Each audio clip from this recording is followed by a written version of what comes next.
You wake up before the sun does. Unpacked dirt softened with dried grass that never quite warms all the way through, no matter how long you lie on it. Your shelter is nothing more than branches and hide, patched in 3 places where last winter's wind found its way in. The fire outside should be glowing by now. Somehow you already know it isn't. Your daughter is shivering, but not from the cold. You rest a hand on her stomach and feel it tight and swollen and hard in a way it wasn't yesterday. She must have eaten something. Everyone in your band knows which roots feed you and which ones kill you, but she's 6 years old, and 6-year-olds pick things up off the ground when nobody's watching closely enough.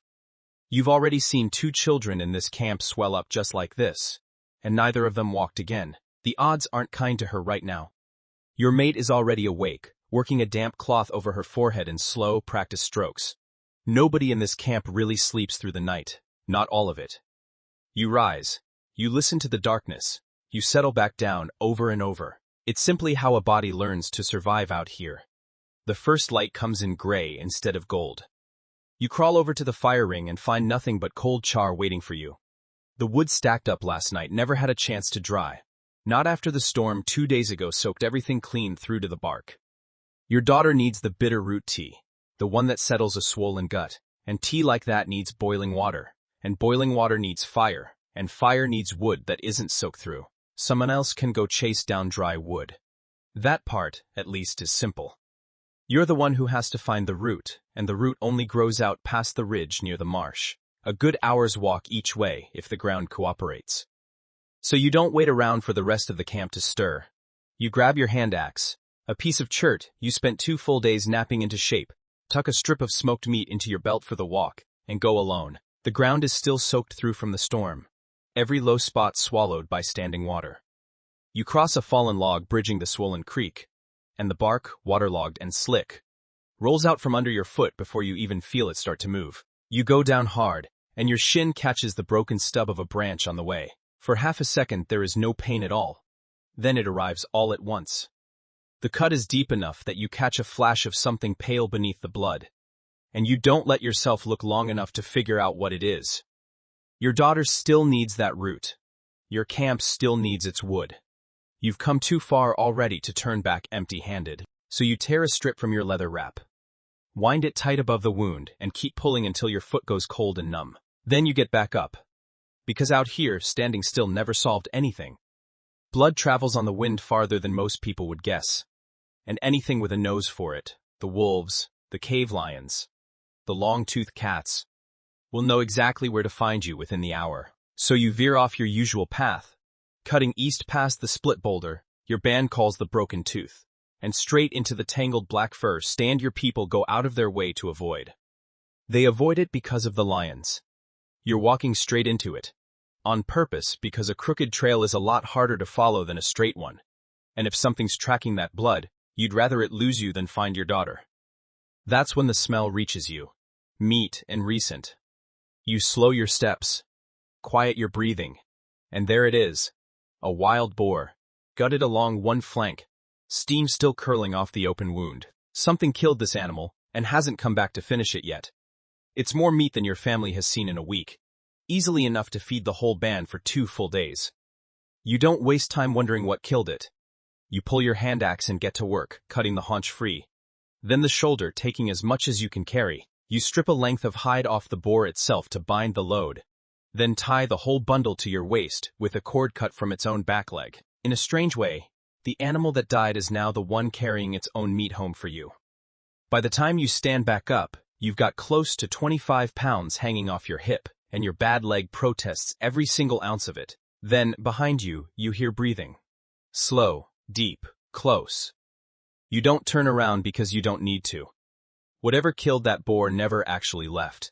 It's been watching you do the butchering this whole time, letting you finish the work for it. You run, and the movement tears the wound wider open on the very first stride. Blood is already running freely down into your sandal.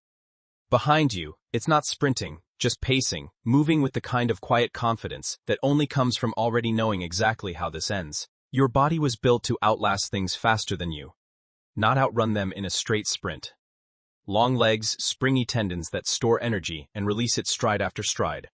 Almost no fur, so your sweat can actually do its job while you move. Most animals overheat chasing prey and simply stop. You don't. Your people run antelope into the ground for hours at a time, not minutes, until the antelope's own body fails long before yours does. But today your body has a hole in it. And a body with a hole in it doesn't move the way it's supposed to. Your stride goes crooked and uneven, and the edges of the world start going gray from all the blood you've lost. You can't outrun what's behind you. But maybe, just maybe, you can climb above it. The tree you grab is a bad choice, and you know it the second your hand closes around the bark. Narrow limbs, half-rotten, bark peeling loose under your grip. You climb anyway, one arm at a time, the meat bundle swinging heavy against your hip, blood tracing a line down the trunk behind you. Something heavy crashes through the brush below. You make it about 12 feet up before a branch groans under your weight. You freeze, inch a little higher, and finally look down. It steps out from the fir shadows below, a cave lion bigger than any you've seen up close before, its shoulders alone wider than your whole torso. It looks up at you once, sits down at the base of your tree, and simply waits. It has all the time in the world you don't. You don't move for 10 minutes. Then 20. Then an hour. Then 2. Shifting your weight ounce by careful ounce so the branch won't crack beneath you. Your bad leg goes numb below the tourniquet somewhere along the way. The lion never leaves, because it doesn't have to. It already knows exactly how this ends. It's just waiting for the moment to arrive. 4 hours into this standoff, it occurs to you that the lion might not be the thing that kills you at all. The cold might get there first, or the leg, and if you die up in this tree, your daughter dies right along with you, because nobody else in camp knows which bitter root fixes a swollen gut the way your mate's mother once taught her. You think about your daughter's fingers curled around yours whenever she's scared of the dark. You think about the tea steaming in its bark cup back home. You are not dying in this tree. The sky starts bruising orange at the edges. Maybe an hour of light left, if that. Stay in the tree, and the cold finishes what the fall already started. Come down, and the lion is still sitting right there waiting for you. Then, somehow, it isn't. It rises, stretches its spine long and slow, glances up at you one last time, and simply walks off into the fir shadow. You don't trust it, not even a little. You wait another full hour before you let yourself believe it's really gone.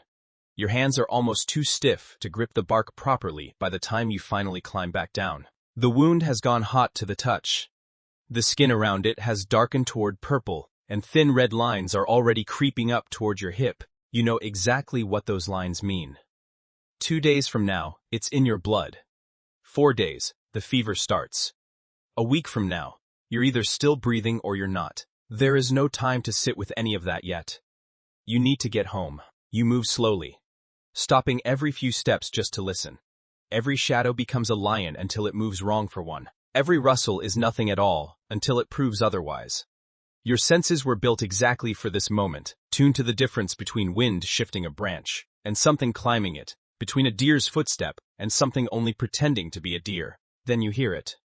Not wind this time. Pause, several sets of them, moving fast across wet ground with clear purpose. Wolves at least 3, maybe 4, already locked onto your blood trail, already catching the scent of the meat tied against your hip. You can't climb again. The leg won't allow it. You can't outrun them either. Not after everything you already spent running from the lion. So you reach down to the bundle at your waist. 20-some pounds of meat that was supposed to become broth for your daughter tonight. The difference between her drinking something with real strength in it or just warm water and hope. You've got maybe 10 seconds before the pack closes the last of that distance. You cut the cord free. Half the bundle, the shoulder, most of the haunch, drops into the brush off the trail. You smear it hard against a rotting log to hold the scent there, then slip off in the opposite direction, as quietly as your leg will let you move. Behind you, the pack finds it fast, snarling and tearing at each other over the bigger piece. But one set of paws never slows down. One keeps coming, steady and unhurried, still locked onto you. You stop where you stand, back pressed against a trunk barely wider than your own shoulders. Axe held ready. It rounds the bend a moment later, young ribs showing clearly through a thin, gray coat, the kind of wolf that eats last and takes the risks the older wolves refuse to. It doesn't slow down when it sees you standing there.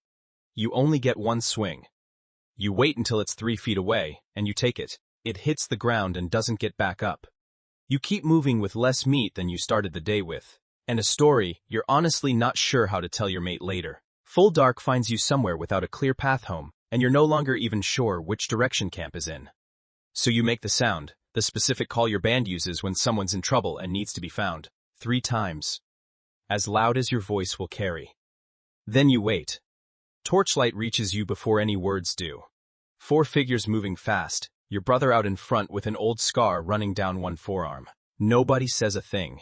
They simply get an arm under you and start walking. Your mate is waiting by the fire when you get back. She's seen a leg like this before. Her own father's, years ago now, and he didn't make it. She washes yours with water. She's kept boiling since the moment you left, and it hurts worse than the original wound ever did. Heat kills what would otherwise kill you. She crushes a handful of bitter leaves between 2 flat stones and packs the green pulp straight into the cut, using the same plant her mother once used on her mother's mate, a full generation before this one. She seals the whole leg in resin pulled fresh from a pine that same afternoon, then wraps it tight in clean hide. None of this knowledge exists written down anywhere.